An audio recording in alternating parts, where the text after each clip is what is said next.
Olá pessoal, meu nome é Rafael Eder, eu trabalho com inteligência artificial nas áreas de engenharia de software e com visão computacional. Esse vídeo, o nome dele poderia ser Parece, mas não é. Por quê? Porque parece que a gente vai falar de inteligência artificial, só que nós não vamos falar de inteligência artificial. Parece que o vídeo é sobre gamão, isso é um tabuleiro de gamão, mas não vamos falar de gamão.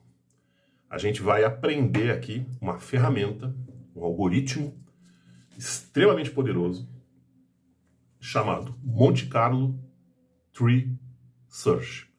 São dois conceitos aqui. O conceito de Monte Carlo, que são as simulações de Monte Carlo, extremamente usadas em finanças, em logística, é amplamente usado. E Tree Search, que é um algoritmo de busca em árvore, né? Uma estrutura de dados, a árvore. Quem trabalha com programação sabe do que eu estou falando, tá bom? A gente vai ver como essa ferramenta é poderosa. Por que o tabuleiro de gamão? Porque um dos usos clássicos do MCTS é criar jogos virtuais. Tá bom? Quando você joga contra um computador, um jogo de xadrez, um jogo de damas, um jogo de gamão, possivelmente por trás disso tem um Monte Carlo Tree Search. E aí, mais uma vez, parece, mas não é. Normalmente, quando a gente joga contra um computador, a gente fala, eu estou jogando contra IA, eu estou jogando contra um modelo de inteligência artificial. Parece, mas não é. Nem sempre é. Qual é a diferença? Se eu for treinar um modelo de inteligência artificial para jogar gamão, eu vou precisar de milhares de partidas de gamão salvas para o modelo treinar e aprender. Aqui, a gente não tem dado inicial nenhum. A gente só tem a regra do jogo. E o modelo vai treinar assim mesmo. Como? Através de simulações. Aí que veio o nome Monte Carlo. Ah, Rafael, mas eu já usei Monte Carlo e a gente tinha um monte de dados iniciais. Sim, muitas vezes a gente usa um dataset, uma base de séries históricas para fazer simulações de Monte Carlo. Sim. No caso do jogo, a gente não precisa. Tá bom? Então, o objetivo destes vídeos, vão ser 4 vídeos, é ensinar na prática Monte Carlo Tree Search usando um projetinho nosso, que vai ser um jogador de gamão virtual. Né? Olha o nosso jogador aqui. Então, vamos botar ele e vai ser o nosso jogador.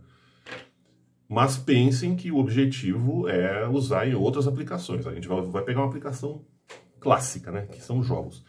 Rafael, para eu acompanhar esses vídeos e entender, as peças são muito leves, elas deslocam fácil. Eu comprei o tabuleiro mais barato que eu achei no Mercado Livre. Beleza. Eu preciso, para acompanhar esses 4 vídeos, saber como se joga gamão? Sim. Só lamento. Precisa. Esses vídeos vão ser práticos? Vão. Eu vou explicar conceitos fundamentais hoje, que você precisa entender, dominar, e a gente vai depois para o computador programar em Java e fazer o nosso adversário virtual. Para resumir, para quem não precisa parar agora o vídeo e vai aprender gamão, mas para resumir, o gamão, o objetivo é pegar as peças pretas, nesse sentido se deslocar, através nesses buraquinhos aqui, ó, e tirar por aqui todas as peças pretas. As brancas é o oposto, elas querem nesse sentido aqui avançar no tabuleiro e tirar todas as peças brancas. Quem tirar as peças primeiro ganha o jogo. Fechou? E a gente se mexe baseado no resultado de dados. Não é só isso, tem muito mais coisa, mas por hoje tá bom esse conceito de gamão. Para a gente fazer o nosso sistema, esses conceitos que eu vou passar para vocês são conceitos do Monte Carlo Tree Search. Não é assim, o Rafael está ensinando a fazer um simulador de gamão. Não. Esses conceitos são do algoritmo. A primeira coisa que eu preciso é uma representação numérica do cenário. O que é o cenário? A situação atual do jogo. Isso aqui é como o gamão começa. O gamão começa exatamente assim, né? As pretas vão jogar primeiro. Poderia ser o contrário, as brancas estão aqui, as pretas lá. Mas isso, as peças começam desse jeito. Do gamão. Isso aqui é o primeiro cenário, certo? Então eu preciso de uma representação numérica que tenha unicidade. O que é unicidade? Se eu pegar esse número, essa representação numérica, o meu modelo, ele sabe, é isso aqui. Sabe? Se vamos dizer que o jogo tivesse assim. Tem que existir um número ou um conjunto de números que quando o modelo, entre aspas, olhar, ele vai dizer, o jogo está assim. Os dados deram esse resultado e quem joga agora é o jogador branco ou o jogador preto, tá bom? A gente precisa ter uma representação numérica do cenário atual do jogo. ou se for usar em aplicações que não envolvem jogos, o cenário atual. A gente vai aqui brincar, a gente vai esgotar aqui as possibilidades. Nós vamos criar dois sistemas para representar um jogo de gamão. E existe uma regra, o sistema tem que ser assim, tem que ser assado. Não, não existe uma regra. Existe um requisito, unicidade. Um cenário é único. E existe o requisito não funcional. O que é isso? Eu preciso que essa representação numérica não seja muito grande, muito complexa, muito difícil, porque o modelo pode ficar lento, porque o código que a gente vai fazer em Java pode ficar difícil de dar manutenção. Então eu tenho que pensar no não funcional. Eu preciso pensar num modelo matemático. Isso aqui é uma espécie de toque que eu tenho, né? Que eu preciso que as peças fiquem retinhas aqui. Elas não ficam, porque elas são muito leves. Eu preciso representar esse cenário. Quem é o jogador atual? Onde as peças estão? O que os dados deram? Vamos brincar aqui, vamos fazer uma primeira representação. Não se preocupem em ler isso aqui pelo vídeo, porque lá no YouTube, embaixo da televisãozinha, vai ter isso aqui para download, vai estar isso aqui, né? Desculpem esse risco aqui, sem querer meu lápis caiu e riscou isso aqui. A gente vai fazer o seguinte, na nossa primeira representação, nossa primeira tentativa de representar um jogo de gamão. Eu vou fazer que cada espaço do tabuleiro seja representado por um valor em um vetor ou em um array. Quem é programador chama de array. Né? Posição 0, em programação tudo começa com 0. Posição 0, posição 1, posição 2, posição 3, posição 22, posição 23. São 24, né? Começando com 0, 23. Então o meu tabuleiro vai ser representado por um vetor ou um array de 24 valores. O status atual, inicial, né? Como que ele seria representado? Na posição, a gente teria dois vetores grandes, o vetor para as peças pretas, o vetor das peças brancas, um vetor que é o valor dos dados e um vetor que é o jogador atual. Vetor ou array. É assim que eu decidi representar. Ah, Rafael, mas eu acho que pode ser melhor. Ah, vamos lá, vamos exercitar. Então, o estado atual do jogo, o cenário atual, o vetor P das peças pretas teria a primeira posição com o valor 2. Por quê? Porque eu tenho duas peças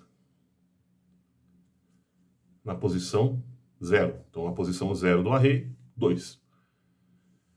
O vetor das brancas, ou o array das brancas, tem 0 na posição 0. Por quê? Porque não tem nenhuma peça branca aqui. Ó.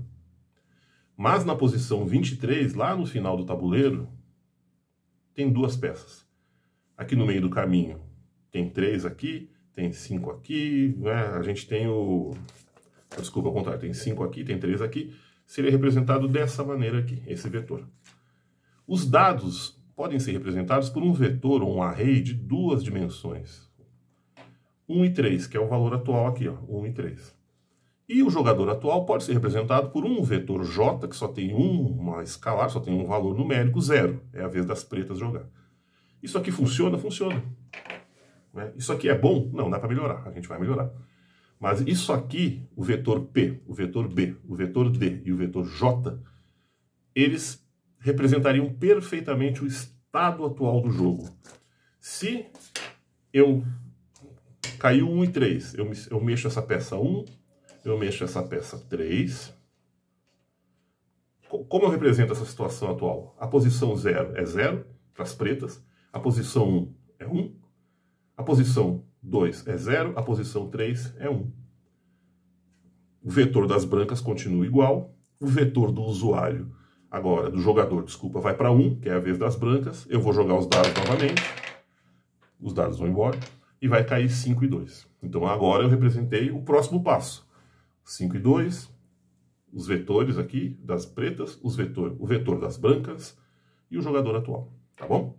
Então isso aqui é uma maneira de representar, pode ser assim. Eu preciso representar todo o cenário do jogo de maneira única. Mas tem muito vetor aqui, tá muito complicado. A gente vai melhorar isso. Primeiro conceito de cenário, representação. Usando essa nossa representação atual, a gente tem um outro conceito muito importante, que é possíveis cenários. Tá? Não se preocupem em ler, pega lá depois do YouTube. certo? Então, se o meu cenário atual, representado por aqueles vetores, ou pecinha maldita, ele tem esses valores aqui, é a vez das pretas, 1 e 3, essa é a posição que está atual. Esse cenário aqui é um cenário possível. Esse cenário está representado aqui, ó. Nesse vetor, ó. É possível, a partir desse cenário inicial, eu posso chegar a esse cenário. Faz parte da regra do jogo. Esse movimento é válido. Eu vou ter 0, eu vou ter 1, eu vou ter 0 e eu vou ter 1. Isso aqui é uma possibilidade, é um cenário possível a partir do cenário inicial. Mas, Rafael, levando em conta esse cenário inicial, eu posso ter uma porrada de cenários possíveis. Sim, pode ter. E é justamente com isso que nós vamos trabalhar no Monte Carlo. A gente vai simular os possíveis cenários. São muitos, são muitos. Eu vou testar todos sempre? Não, não vai. Mas o objetivo é que passe por todos ao longo do tempo. Tá bom? Então, cenário atual, unicidade, representação numérica, possíveis cenários. Então agora a gente vai para o terceiro conceito desse vídeo, o conceito que representa a regra do jogo. Ou seja, dado um cenário atual, quais são os possíveis cenários? Isso é uma função ou um método lá no código Java, aonde eu vou passar P, a posição das pretas, B, a posição das brancas, D, o valor dos dados, J, quem é o jogador atual. E essa função, esse método, vai me retornar uma lista de possíveis próximos cenários. Ou seja, o que as pretas podem fazer dado esses vetores aqui. Então, a função com as possibilidades de próximos cenários. Último conceito que eu vou dar, não se preocupe, não vou encher vocês de conceito. Condição de vitória. Como é que a gente vence no gamão? Quando todas as peças pretas saírem do cenário, eu venci o jogo. Como é que eu represento isso matematicamente usando esse nosso modelo? Quando o vetor P tiver todos os valores igual a 0, significa o quê? Que não tem peça preta em lugar nenhum. A preta venceu. A mesma coisa com o B. Se o B tiver 0 em todos os lugares, o jogador das peças brancas venceu, porque ele conseguiu tirar todas as peças dele do cenário. Tá bom? Quem joga gamão sabe que teria que ter uma representação a mais, que é quando a gente captura a peça, né? Ela fica no meio do caminho aqui, tá bom? Eu não coloquei essa representação aqui, porque assim, o objetivo não é ensinar gamão. Quando a gente for fazer o código, aí eu coloco essa representação, tá? Assim, quem joga gamão diz assim, pô, Rafael, tem um dado a mais que é importante, a peça está de castigo. Então eu posso estar com 0, mas uma das peças está capturada, então não é condição de vitória. Eu preciso trazer essa peça de volta para o tabuleiro e fazer ela andar. Tá? Não vou entrar nesse detalhe aqui, tá? Propositalmente eu não entrei nesse detalhe porque eu não quero ensinar a jogar gamão. Quando a gente for implementar, até o próximo vídeo, quem não sabe jogar gamão, lê, pega um livrinho, eu vou disponibilizar para download esse cara aqui, ó. A pessoa aprende a jogar gamão. É rapidinho, tá bom? Aí quando a gente for fazer um modelo, a gente vai colocar uma representação a mais, que é peças que foram sequestradas. Vamos melhorar essa representação agora? Vamos lá. Vamos lá, a gente vai fazer uma nova representação e vamos rever esses conceitos iniciais que são bem simples, mas bem importantes. Eu mudei. Agora eu tenho um vetor T, onde as peças pretas são números positivos e as peças brancas são números negativos. Então, na posição 0, 2 positivo. 0, 1, 2, 3, 4, 5. Na posição 5, 5 negativo, porque eu tenho 5 brancas aqui. Na posição 7, que número tem aqui? 3 negativo. 3 negativo. Opa, o que? 3 negativo. Então eu tenho um vetor T que mostra todas as peças. Eu tenho um vetor D que mostra o valor dos dados, 1 e 3, a ordem não interessa, e quem é o jogador atual, certo? Representando 0 o turno das peças pretas. E a mesma coisa, eu vou falar, qual é o possível cenário? A mesma coisa ali, ó, na segunda casa, uma peça preta, e 1, 2, 3, uma outra peça preta aqui, ó, mesma coisa, ó, 1 e 1, e eu esvaziei a primeira casa. de peças pretas. É uma outra representação do cenário. O nosso método que vai retornar os possíveis movimentos futuros, ele mudou.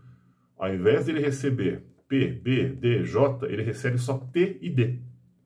E ele vai gerar para a gente uma lista de possíveis outros cenários, né, outros valores de vetores a partir do cenário atual. Então vem um conceito aqui. Um conceito de cenário atual e possíveis cenários. Tá? Eu vou tirar um pouquinho aqui e vou rabiscar para vocês umas coisas aqui para entender. Eu gosto de rabiscar. Então, a gente tem um cenário atual. Esse aqui, cenário 1, vamos dizer que seja o início do jogo. Aqui eu tenho a posição das pretas, a posição das brancas, o valor dos dados. E no futuro a gente vai ter também as peças capturadas, que eu não estou colocando agora aqui. A partir desse cenário aqui, eu tenho infinitas, na verdade não são infinitas, né? São muitas possibilidades.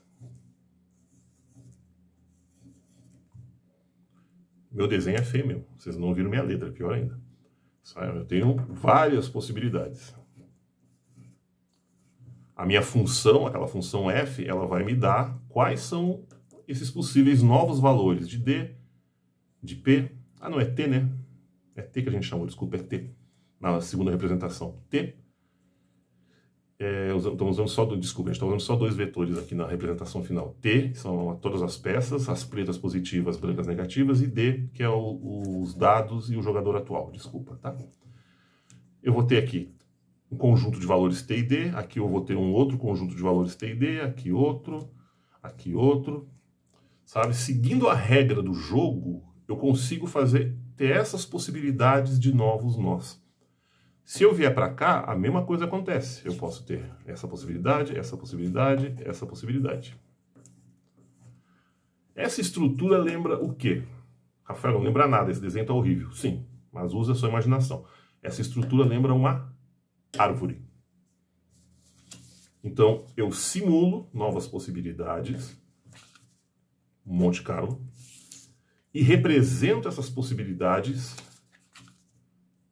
através de uma árvore.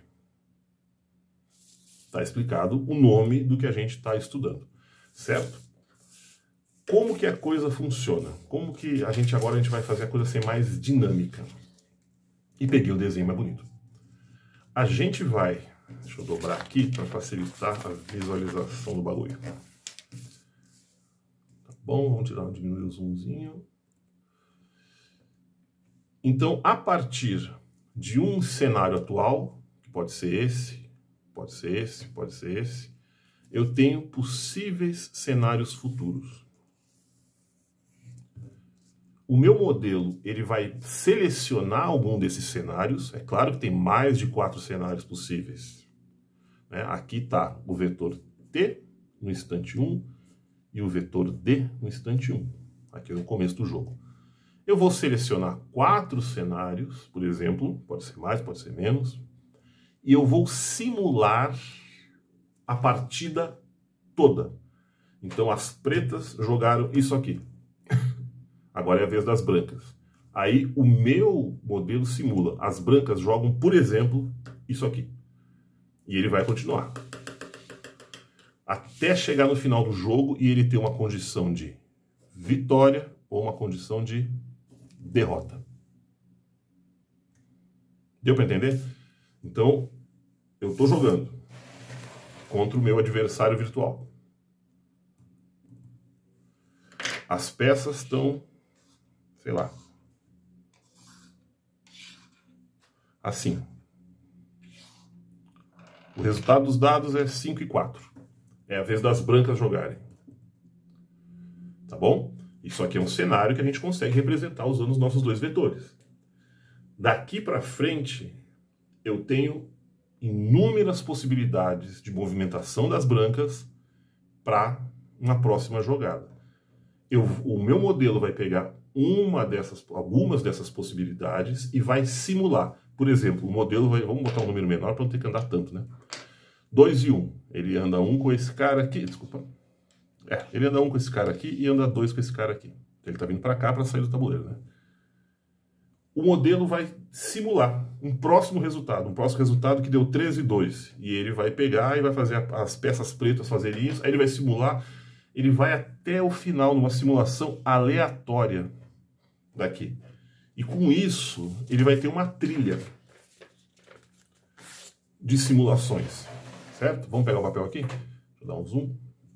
Então, tem a condição, ele vem para cá, simulou para cá, simulou para cá, simulou para cá. Então, aqui as pretas, as brancas, as pretas, as brancas. Isso aqui ele está simulando aleatoriamente. Resultado de dados, movimento. Ele pode fazer várias simulações em paralelo, tá? Pode fazer várias aqui. As brancas jogando, as pretas jogando. Vai, até que ele chega numa condição de vitória, numa condição de derrota, por exemplo, numa condição de vitória. Então, vamos dizer que o estado atual do jogo seja esse aqui. As pretas vão jogar. Ele simula isso, vai simulando e diz, poxa, se eu vier para cá, em uma simulação, eu consegui a vitória. Então eu vou dar, estou resumindo, não é tão simples assim, tá? Eu vou dar um pontinho para essa possibilidade. Vindo para cá, eu tive uma vitória e uma derrota vindo para cá, nas minhas simulações. Então eu vou dar um pontinho. Vindo para cá, eu fiz uma simulação, vamos dizer 2 simulações, né? Ele veio para cá e teve outra vitória. Eu tive 2 vitórias, então eu vou dar 2 pontinhos. Então esse nó, esses 2 nós aqui de baixo, se tornam nós conhecidos e pontuados. Ah, mas Rafael, mas não tem um outro nó aqui que ele nem simulou? Sim, existe um nó possível que ele não simulou. Mais um conceito para vocês. Isso aqui se torna um nó conhecido, porque já houve simulações a partir desse nó, e ele tem uma pontuação. Este aqui é um nó conhecido, que tem uma pontuação associada a simulações. Este daqui é um nó desconhecido. Então, quando ele for jogar e aprender, ele pode chegar nessa mesma situação aqui, e ele decide, quer saber, agora eu vou simular aqui, e, sei lá, vai pontuar aqui, vai chegar a 4, aqui vai chegar a 1, e ele vai dizer, beleza, eu vou vir para cá agora. Então, ao longo do aprendizado do modelo, ele vai criando mais nós visitados ou conhecidos, vai pontuando esses nós. Quer dizer que ele vai vencer? Não, não quer dizer que ele vai vencer. Ele quer dizer que nas simulações que ele fez, aqui ele viu mais chance de vitória. E essa regra vale para baixo, aqui também. A partir desse carinha aqui, claro que existiram outros nós não conhecidos. E que ao longo que ele vai jogando, que ele vai treinando, ele vai criando mais simulações. É por isso que eu não preciso de dados iniciais, porque eu tenho a regra do jogo. Eu tenho a condição de vitória, eu tenho os possíveis movimentos, então eu não preciso de vários dados. Ele vai aprendendo e vai sofrendo. Ah, então, mas quando ele começar, ele não vai saber jogar nada, Rafael, ele vai levar uma surra. Sim, vai levar uma surra. A gente espera que ele aprenda, a ideia desse experimento que nós vamos fazer aqui é que ele aprenda jogando, tá bom?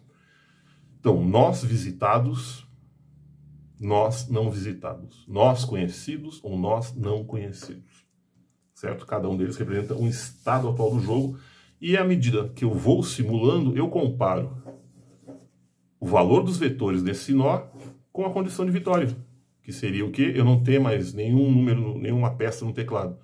Cheguei, beleza, condição de vitória. Tranquilo? Mas a visita a esses nós, Rafael, ela é uma coisa aleatória. Ele vai dizer o seguinte, eu vou revisitar 5 nós e eu vou explorar 5 nós que eu não visitei. O modelo vai ter um histórico, né? Esse número 5 eu estou chutando, pode ser 8, pode ser 80, depende do teu modelo, tá bom? Então, de forma aleatória. Mas é sempre aleatório, Rafael? Quando ele for simular, ele vai, sei lá, jogar dados e dizer, eu vou por aqui. Não, nem sempre. Existe um outro conceito, eu prometo que é o último conceito desse vídeo, chamado heurística. O que é heurística? Eu estou nesse nó aqui. A partir desse nó, não precisa ser o nó inicial, né? Pode ser um nó qualquer, um cenário do jogo. Eu tenho 4 nós que eu selecionei para explorar. Qual nó eu vou escolher? Aleatório ou por heurística? O que é heurística? Heurística são regrinhas que o modelo vai conhecer para ele dar preferência a alguns nós. Por exemplo, se nesse nó for possível capturar uma peça adversária, eu dou preferência para ele. Se neste nó for possível remover peças do tabuleiro, que vai me levar à condição de vitória, eu dou preferência para ele. Se neste nó for possível bloquear, atrapalhar o meu adversário, eu dou preferência para ele.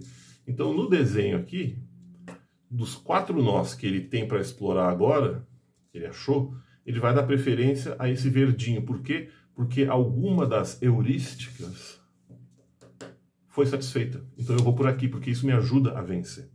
Tá bom? Então esse é um outro conceito, heurística.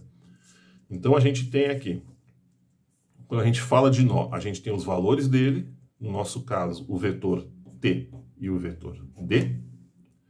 A gente tem o peso dele, ou a pontuação dele, baseado nas simulações e no que eu estou aprendendo jogando na prática, o quanto esse nó me levou ao sucesso. Tá bom?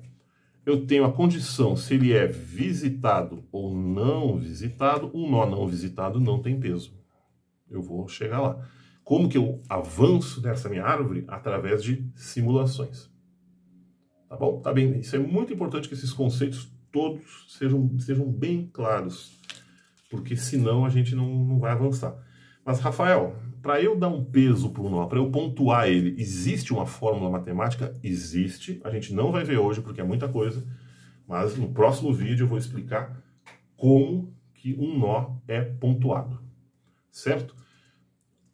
O que eu vou usar de informação? Já vou dar um spoiler aqui. A quantidade de visitas que eu fiz a esse nó, a quantidade de vitórias que eu tive a partir deste nó e qual que é o nó pai, ou seja, esse cara aqui, o nó pai dele é esse aqui, esse cara aqui, o nó pai dele é esse aqui. A gente precisa de informações do nó pai. Vamos entender isso matematicamente no próximo vídeo, relaxa.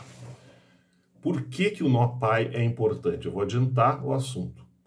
Porque, por exemplo, vamos imaginar essa situação de jogo aqui. Tá bom? Essa situação é única.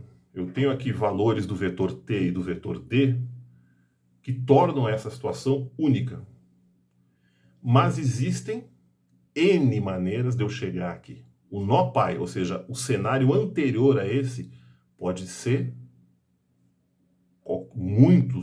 qualquer um dos muitos cenários possíveis do jogo de gamão, certo? Então, um nó, ele pode ter vários, normalmente ele tem vários pais, né? É claro que ele tem vários pais, e eu tendo a informação de quantas vitórias, quantas visitas, né? Ou seja, qual a pontuação do nó pai e qual a pontuação do nó atual, eu consigo tomar uma decisão, certo?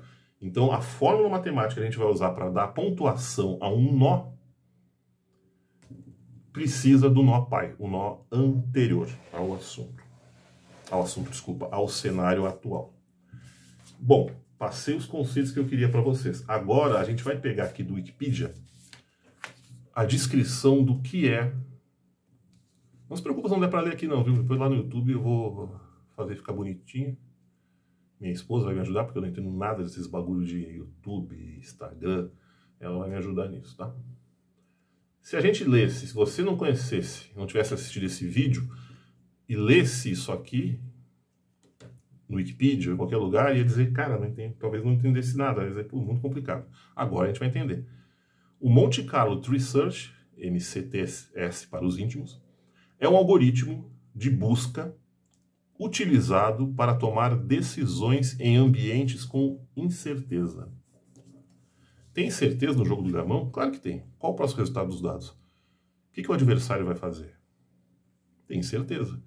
Tem cenários não conhecidos, certo? Então ficou muito claro. Algoritmo é o quê? Algoritmo é a descrição de um método que eu vou usar para solucionar um problema, ganhar o jogo de gamão.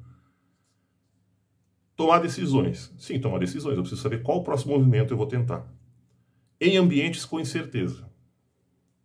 combinando simulações aleatórias. A gente já viu que não são tão aleatórias, porque existe o conceito de heurística. A combinação de simulações é o que a gente conhece como método de Monte Carlo. Tá bom? Aí veio no Monte Carlo. E uma estrutura de árvore de decisões. A gente já entendeu por que a gente chama isso aqui de árvore de decisões. Ele equilibra a exploração de novas possibilidades, as simulações, com a exploração de jogadas conhecidas, simulando múltiplos cenários a partir de um estado inicial, um dos cenários, né? Uma das representações dos nossos vetores. E agora uma palavra que eu vou explicar para encerrar o vídeo. E retroprogramando os resultados para melhorar as futuras escolhas. Agora ferrou, Rafael. O que é retropropagar? Quem estuda para inteligência artificial está muito acostumado com esse termo, retropropagação, né? O que é isso? Quando a gente vai fazendo as simulações, a gente vai descendo, descendo, descendo, tem aquele desenho horrível que eu fiz aqui, né? Mas ele vai servir bem. Eu vou fazendo a simulação até chegar numa condição de vitória ou de derrota. Então ele simula um próximo cenário, que seria o movimento do adversário, se não vai, chega até aqui. Se ele chega a uma vitória ou a uma derrota, ele vai voltar até o nó inicial real, o nó que ele está testando, e vai pontuá-lo.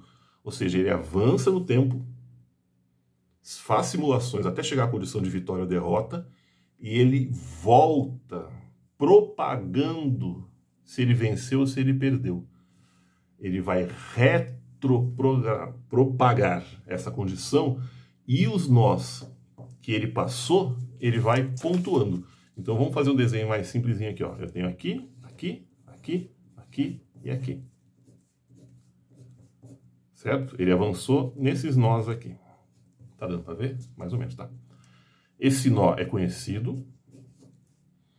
Vamos dizer que esse nó seja conhecido também, né? Tem a sua pontuação, e ele chegou à vitória. Ele venceu o jogo. Ele vai retropropagar, ele vai dizer, puta, esse cara aqui já me deu uma vitória, esse cara me deu uma vitória, esse cara já tem uma pontuação, ele vai atualizar a pontuação dele, esse cara me deu uma vitória, esse cara me deu uma vitória. Ele está voltando, propagando, ou seja, está distribuindo o resultado da simulação. À medida que ele vai visitando mais nós, à medida que ele vai jogando mais, essa pontuação acaba se tornando cada vez mais real, né? Um resultado mais palpável, que tenha mais a ver com a realidade. De maneira que, quando o modelo tiver treinado muito, e ele chegar em uma data... Agora a gente chegou ao objetivo do modelo. Eu cheguei a um nó. O modelo já treinou muito, já fez muitas simulações. Para ele decidir qual o próximo nó que ele vai, o que ele vai fazer? Ele vai procurar. A última palavra, search. Ele vai procurar o próximo nó mais bem pontuado. Então ele sabe, daqui eu consigo chegar. Então Monte Carlo, tree, search. A gente agora entendeu todo o significado do nome dessa técnica incrível, que é muito usada para jogos, e nós vamos fazer o nosso MCTS jogar gamão. Acabou o vídeo, vai aprender a jogar gamão. Revisa os conceitos e vai ler um tutorial de gamão. Agora a pergunta, Rafael, chutei o negócio aqui. Rafael, se eu quiser usar esse algoritmo para fazer um simulador para um jogo como esse, War, o gamão, a representação numérica do gamão pareceu bastante simples. Aqui a gente tem mapa, a gente tem objetivos, a gente tem vários dados. Então, a representação numérica do cenário atual, a função para gerar o próximo cenário é muito mais complexa. Mas é possível? Claro que é possível. Não tem problema. A gente poderia fazer esse pequeno curso que eu estou começando hoje com o jogo da velha. Seria muito mais rápido, mas seria muito simples, ficaria sem graça. Fazer com o War, loucura. A gente vai passar meses mexendo nisso. Então, por isso que eu escolhi um jogo que eu adoro, que é fácil de aprender e que matematicamente tem uma representação menos complexa, o jogo de gamão, tá bom? Então era isso que eu queria passar para vocês hoje, espero que tenha sido útil. Não é um vídeo de inteligência artificial, mas Rafael, eu posso um dia pensar em juntar o Monte Carlo Tree Search com inteligência artificial? Pode. Pode, e nós vamos fazer isso no último vídeo dessa série. A gente vai ver que a gente pode fazer Monte Carlo Tree Search com IA. Né? Existem muitas aplicações dessa técnica, misturando ela com IA. Então, dito os conceitos, próximo vídeo a gente vai ver um conceito a mais, que é a peça capturada. Basicamente assim, eu tenho uma peça sozinha, e a minha peça preta, por exemplo, aqui, ela chega aqui. Como essa peça estava sozinha, ela captura. Ela fica de castigo aqui, essa peça, a gente tem que trazer ela de volta para o jogo. Se tivesse duas peças aqui, a minha peça preta não poderia parar aqui. Ela só pode parar se a casa estiver vazia ou se só tiver uma peça adversária. Aí ela vem aqui e captura a peça. Tá bom? Então a gente vai pegar essa segunda representação numérica e a gente vai colocar nela mais esse dado, que é muito importante para o jogo. Vamos escrever ela em Java. Já fica a dica, adoro jogos de tabuleiro. Eu tenho uma coleção grande de jogos de tabuleiro. Se você gosta também, pode falar comigo. Zumbicida, Banco Imobiliário, Dixie, Eldritch. Eu amo jogos de tabuleiro, tá bom? Amo. Queria muito ser uma pessoa milionária para poder gastar muito dinheiro em jogos de tabuleiro. E é outra paixão, tá? Então esse vídeo não fala de inteligência artificial, mas fala de uma ferramenta muito útil. Espero que vocês tenham conseguido entender os conceitos. Lá no YouTube os textinhos vão estar melhores, não vão estar desfocados. Os desenhos vão estar melhores também, né? Não vão ser essas coisas horríveis aqui. E no segundo vídeo a gente bota a mão na massa. Não vou mostrar o tabuleiro, talvez, do segundo vídeo, só a tela do meu computador, que a gente vai começar a programar em Java esse nosso modelo de Monte Carlo. Obrigado para quem assistiu. O vídeo ficou longo, não tinha como fazer mais curto. Espero que tenha sido útil. Falou, pessoal!